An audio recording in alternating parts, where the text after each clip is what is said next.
brought to you by Summercool. Pack कर दे summer cool.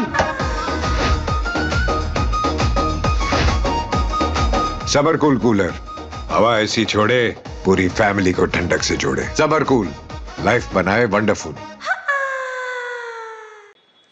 Iran युद्ध की वजह से देश में रेस्टोरेंट ओनर्स के सामने एक अलग तरह की चुनौती खड़ी हो गई है। वो चुनौती एलपीजी या पीएनजी के सप्लाई को लेकर है।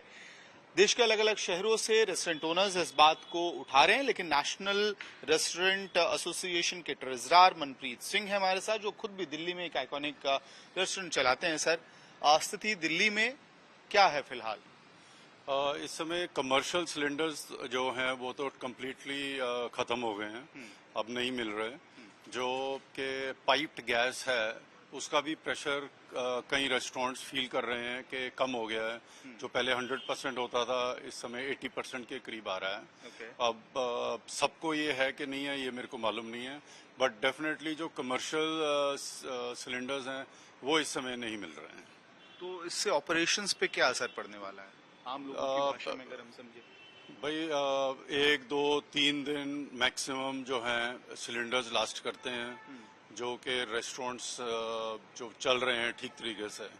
तो उसके बाद फिर इशू आना शुरू हो जाएगा, रेस्टोरेंट्स को बंद करना पड़ेगा। आप कह रहे हैं कि दिल्ली में लार्जली आप ये NRAI का असेसमेंट है कि आने वाले दिनों में 3 से 4 दिनों में क्राइसिस दिल्ली के लिए कम से कम बड़ी हो सकती है। बड़ी हो सकती है। जो कमर्शियल सिलेंडर्स यूज कर रहे हैं उनको डेफिनेटली फिर इशू आ जाएगा। फिर वो क्या ऑपरेशंस बंद करना पड़ेगा या फिर आप लोग कहीं और से किसी और चैनल से इसको लेने की कोशिश कर रहे हैं, एक्वायर करने की? भाई अगर ये देंगे ही नहीं तो मुश्किल है। थोड़ी सी ब्लैक मार्केटिंग भी होती है, बट वो भी सप्लाई तो ड्राई अप हो ही जाएगी अल्टीमेटली। अगर पीछे से सिलेंडर ही नहीं आएंगे तो जो डिस्ट्रीब्यूटर हैं वो कहाँ से देंगे? अभी गवर्नमेंट ने एक स्पेशल नोटिफिकेशन भी जारी किया है जिसमें एलपीजी को प्रायोरिटी पे डाल के रखा हुआ है, पीएनजी सप्लाई को प्रायोरिटी भी 1 पे डाला गया है। तो उसकी वजह से आप लोगों के लिए सिचुएशन बेटर हो रहा है या चैलेंजेस बढ़ रहे हैं, और गवर्नमेंट से क्या अपील है NRAI की? प्रायोरिटी पे उन्होंने डाला है, बट ओनली जो रेजिडेंशियल डोमेस्टिक यूजेज है उसके लिए। कमर्शियल यूजेज के लिए कोई प्रायोरिटी नहीं है। इनफैक्ट उसके अगेंस्ट जा रहा है ये ऑर्डर।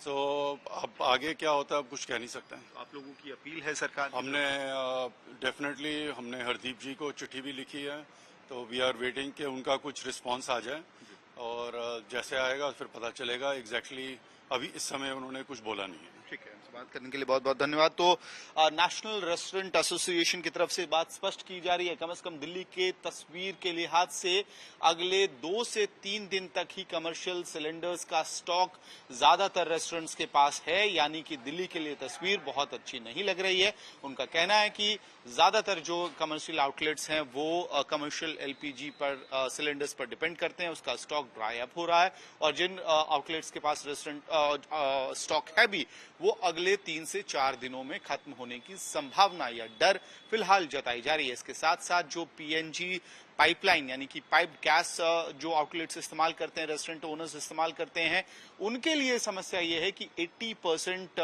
तक का स्ट्रेंथ उन्हें मिल रहा है, यानी कि फिर से जो ऑपरेशंस हैं उस पर बुरा असर इसका पड़ सकता है। कुल मिलाकर रेस्टोरेंट एसोसिएशन इस बात को अंडरलाइन कर रही है कि उन्होंने सरकार को स्थिति बताई है, यानी कि मुंबई से लेके बेंगलुरु और अब दिल्ली में भी गैस क्राइसिस का एक बड़ा खतरा सर पर मंडरा रहा है। देखना यह है कि सरकार इससे कैसे निपटती है। वीडियो सहयोगी जगन्नाथ के साथ मेहमद भारद्वाज।